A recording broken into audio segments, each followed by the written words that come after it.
সারাদিনের রান্না মাত্র 6 টাকায়, পার বেলা 2 টাকা, মাত্র 6 টাকায় রান্না বান্না করতেছেন সারাদিনের। জি ওরে ভাই একেবারে গ্যাসের চুলার মতো রান্না বান্না ছাড়া, মেদ ছাড়া এবং আগুন ছাড়া।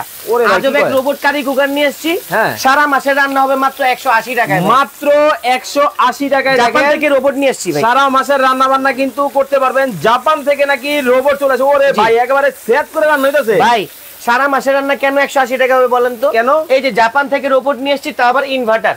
জাপান থেকে? জাপান থেকে। দেখেন একেবারে গ্যাসের চুলার মতো করে কিন্তু দেখেন রান্না বান্না কিন্তু শুরু করে দিয়েছে লিখন ভাই। ভাই এটার মধ্যে কি শুধু কি ভাই তরকারি রান্না করা যায়? এটার মধ্যে মাংস রান্না করবেন অনলি ফর 10 মিনিটে। এই মাংস, এই যে মাংস রাখছি ভাই, এটাও রান্না হবে। আবার কনফিউজ রাখবেন, কমপ্লেইন রাখবেন যে শুধু মাছ আর মাংস রান্না করেই দেখাইলেন। হ্যাঁ, এটার মধ্যে কি ভাত পোলাও কিছু রান্না হবে না? মানে একেবারে দেখেন সেট করে কিন্তু রান্না কিন্তু হইতেছে। দেখেন ওরে ভাই মানে একেবারে সহজ রান্না বান্না, একদম সহজ, একদম সহজ। একবারে বেডে বসে যেখানে ঘুমান মা চাচিরা বেডে বসে রান্না বান্না করতে পারবে। দেখেন রান্না বান্না কিন্তু শুরু করে দিয়েছে। দেখেন কতটা চমৎকার ভাবে। ওরে ভাই একেবারে দেখেন রসা রসা কষা কষা হইব তো?